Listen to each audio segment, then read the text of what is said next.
네, 안녕하십니까. 인제대학교 서울백병원 박정은입니다. 먼저 이런 좋은 자리에 발표를 할 수 있게 해주셔서 감사드리고, 저도 오늘 이번 이제 심포지움은 유난히 이렇게 학구적이어서 이렇게 저도 배울 게 많고 재밌게 듣고 있고 또 자극도 많이 되는 것 같습니다. 저는 망막 변성 질환에서 세포 치료에 대해서 비슷한 주제로 여러 선생님들이 하셨지만 말씀을 드릴까 합니다.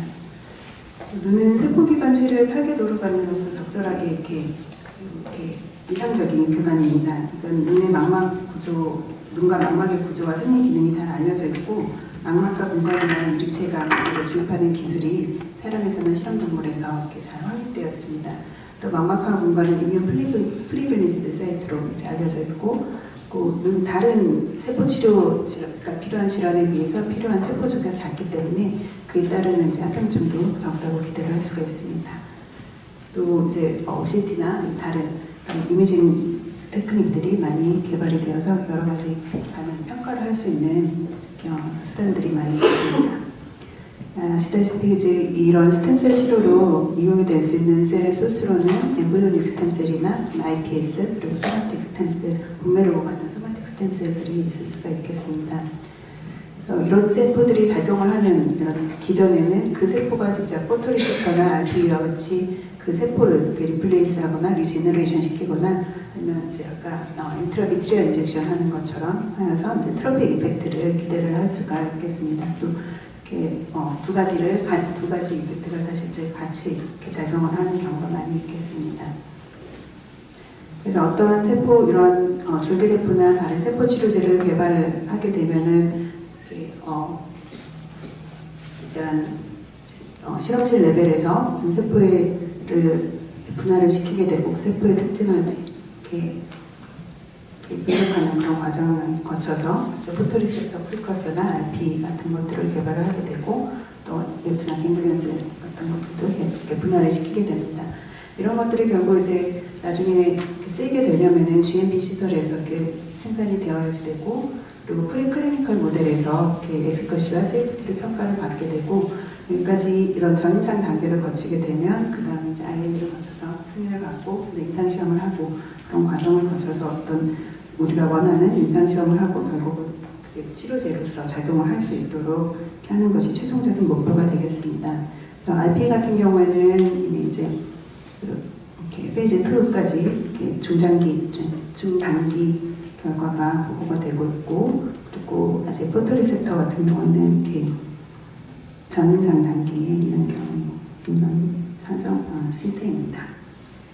저희는 예전에 이용건 교수님 실험실에서 휴먼 엠브리오닉 스템셀을 기반으로 해서 RPE와 포토리셉터 프리커서를 이제 분할을 시켰는데, 휴먼 엠브리오닉 스템셀에서 뉴랄 프리커서 단계를 거쳐서 뉴랄 셀의 이제 덩어리 스페리컬 뉴랄 매스라는 걸 만들었습니다. 여기까지 약 한 달 정도가 걸리고요. 여기에서부터 이제 분할을 시켜서 포토리셉터 프리커서를 이렇게 분할을 시킬 수가 있었습니다. 그래서 약 2주 정도 되면은 포토리셉터 프리커서의 이렇게 마커들이 발현이 되는 걸 알 수가 있었고, 면역화학 염색이나 PCR에서도 그 성질을 확인을 할 수가 있었습니다. 또 RPE셀도 마찬가지로 이런 스페리컬 뉴랄 매스까지 이렇게 간 다음에 여기에서 이제 시스템 포션이 이렇게 발견이 되게 되는데, 이 시스템 포션만 이제 떼서 다시 분할을 시키면 이런 피그멘테이션이 보이는 RPE와 비슷한 성질을 갖는 세포들을 얻을 수가 있었습니다. 그래서 RPE와 비슷하게 이렇게 육각형의 피그멘티드인 세포를 발현을 하였고, 그리고 면역화학 염색에서도 확인을 하고 PCR 그리고 일렉트로 마이크로스코피에서도 RPE의 특징을 보이는 타이트 정션을 보이고 그런 베지클을 보이는 특징을 관찰을 할 수가 있었습니다. 아우터 세그먼트는 파고사이토시스는 성충도 확인을 할 수가 있고요. 이렇게 이제 실험실에서 이렇게 세포를 분할을 시키게 되면 결국 이제 전임상 동물 실험을 이제 하게 되는데, 레트를 이용을 하고 RCS 레트를 이용하면서 이제 트렌드 스클레랄 서브레티날 인젝션 방법으로 약간 이제 비슷하게 이렇게 하셨던 것 같은데, 그래서 앞쪽에서부터 천절을 하고요. 트랜스스클레라로 해서 서브레티날로 인젝션을 하면 이렇게 RD가 만들어지면서 세포가 들어가는 것을 확인을 수가 있습니다. 그래서 약 10의 5승 10만 개의 세포를 뒤에 주입을 하게 되고, ICS-RET는 이제 처음에는 정상 망막에다가 점점 변생 진행되기 때문에 한 약 3주째 이렇게 이식을 합니다. 그리고 이렇게 포토리셉터를 이식을 하거나 포토리셉터 프리커스로는 이식을 하거나 IP 그리고 이제 대조군을 나누어서 이식을 하였습니다. 이렇게 해서 보면 이제 그 살포 밑으로 인테그레이션 된 것을 확인할 수가 있고요. 그 4주째나 24주째 이렇게 보면 컨트롤군의 아우터 세그먼트가 컨트롤군에서는 거의 없어지는데 아우터 세그먼트가 어느 정도 보존이 되는 것을 볼 수가 있었습니다. 그래서 아우터 뉴클리어 레이어의 thickness를 비교를 하였을 때 이제 컨트롤군에 비해서 같이 이식을 한 군에서 thickness가 낮아 줄어드는 게 이제 덜한 것을 알 수가 있고요. 그 ERG도 측정을 하였는데 4주째 이식을 21일째 하고 4주째 이식 후 4주째 측정을 하면 포토리셉터를 이식을 한 군에서 이제 ERG 앰플리튜드가 더 이게 사실 이제 그 전에 컨트롤이 없었는데 그래서 4주째나 12주째, 24주째 그 ERG 앰플리튜드가 포토리셉터 이식군에서 더 높은 것을 알 수가 있었습니다. 그래서 이렇게 분할을 하는 방법이 이렇게 효과적으로 아까 그 스페리컬 뉴럴 매스라는 관계를 통해서 분할을 하면 더 효과적으로 분할을 할 수가 있었고, 그리고 ERG나 아니면 이렇게 조직학적 소견으로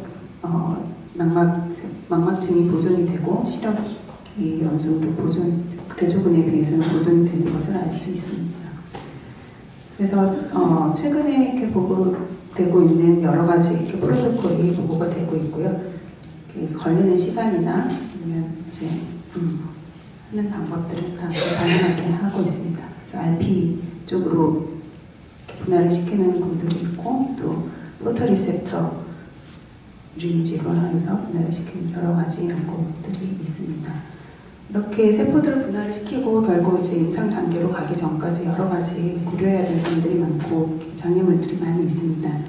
거기에서 이제 많이 이렇게 어려운 점들은 애니멀 모델을 적절하게 찾는 것이 어려울 거고, 그리고 리프로듀서블한 전임상 단계에서의 결과를 얻어야 하고, 그리고 이 전임상 단계나 클리니컬 트라이얼 단계에서 적절한 엔드포인트를 잡아서 이것이 효과가 어떻게 있는지를 증명을 해야 되고, 또 결국 이제 임상 시험을 승인을 받으려면 세이프티도 증명이 돼야 됩니다. 애니멀 모델 이렇게 많이 보여주셨는데 각각의 장단점들은 다 이제 아시는 대로 쥐는 이제 먹기 편하고 조작하기 편하고 그런 것들이 있지만 눈이 너무 작은 그런 한계가 있고, 마우스 모델 같은 경우에는 여러 가지 모델들이 있지만 너무 작아서 이제 이렇게 수술을 하거나 측정하기가 어렵고, 또 요즘에 많이 이렇게 증가한 거는 이렇게 시트 모양이나 3D 모양의 레티나를 이식하기에는 좀 거의 불가능한 면이 있습니다. 레트도 쥐보다는 조금 커서 한 2배 정도 크기를 갖고 있고요. 레트도 여러 가지 유전자 변형쥐라든지 약물주의 이런 것들로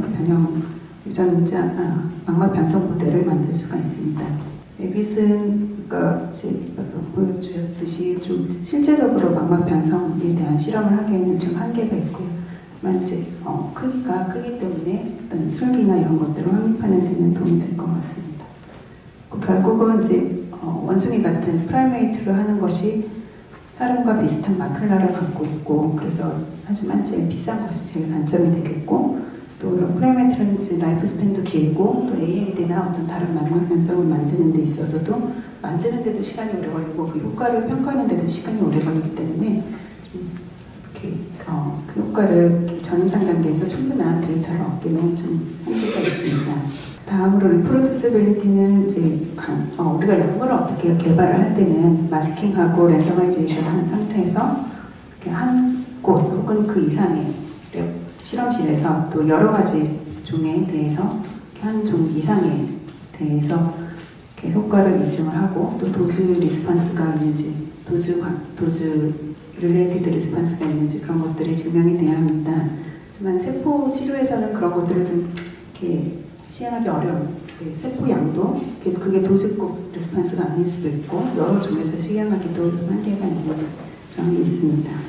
망막 편성에서 또 우리가 어떤 것을 엔드포인트로 잡을 것이냐가 중요한데 저희가 동물 모델도 그렇고 사람도 그렇고 이게 점점 이렇게 시력이 나빠지는 거기 때문에 시력이 덜 나빠지는 것 또는 것이 보존되는 것 그런 것들을 엔드포인트로 잡아야 되고 또 이제 좋아지는 거나 이런 것들은 좀 어렵기 때문에 그런 엔드포인트를 어떻게 잡을 것인지 그러니까 잠깐 나중에 또 기능이 이제 시력이나 이런 것을 할 것인지 아니면 이미징을 기준으로 할 것인지 이런 것들도 고려가 필요합니다. 이제 어떤 임상 시험을 하기 위해서 효과를 입증한 다음에는 결국 이제 세이프티를 해야 되는데 가장 기본적으로 이렇게 식약처나 이런 데서 요구를 하는 거는 종양 완성과 그리고 면역 완성입니다. 그래서 기준이 되는 여러 실험들을 이제 해서 제출을 해야 되는 그런 항목들이 있고요.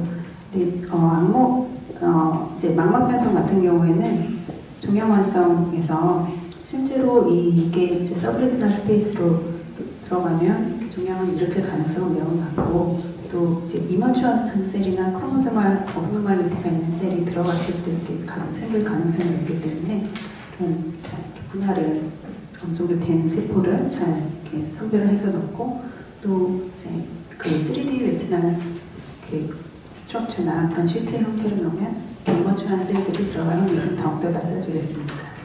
또 최근 이제 4년, RP 이식하고 4년의 결과에서 나온 것이 아직까지는 종양의 보고는 없는 것으로 알고 있습니다. 면역완성에 대해서도 눈은 이제 면역 반응이 거의 없다고 이렇게 플리글리지 사이트라고 알려져 있지만 AMD 같은 경우에는 이제 블러드 레티널 베리어가 깨지기 때문에 어떤 면역 반응이 일어날 수 있고 또 망막 변성에서도 면역 반응이 일어날 수가 있기 때문에 필요한 경우에는 이제 그런 면역 억제를 같이 해야지 될 것 같고 그리고 요즘에 최근에는 이제 iPS 셀 같은 경우는 그 환자 본인의 세포를 이식하는 건 좀 이제 안 하는 추세이긴 하지만 iPS 뱅크 같은 것을 만들어서 HL에 매칭을 해서 이식을 한다든지 그런 방법들을 고려를 할 수가 있겠습니다. 이렇게 여러 가지 임상시험이 이렇게 진행이 되고 있고 여기서 어떤 것들은 또 이렇게 실제 치료로 이렇게 이어질 수가 있겠고 또 현재 전임상 상기에 있는 것들도 임상시험으로 이렇게 진행이 될 수 있어서 또 새로운 치료제들이 많이 나올 것으로 기대를 하고 있습니다.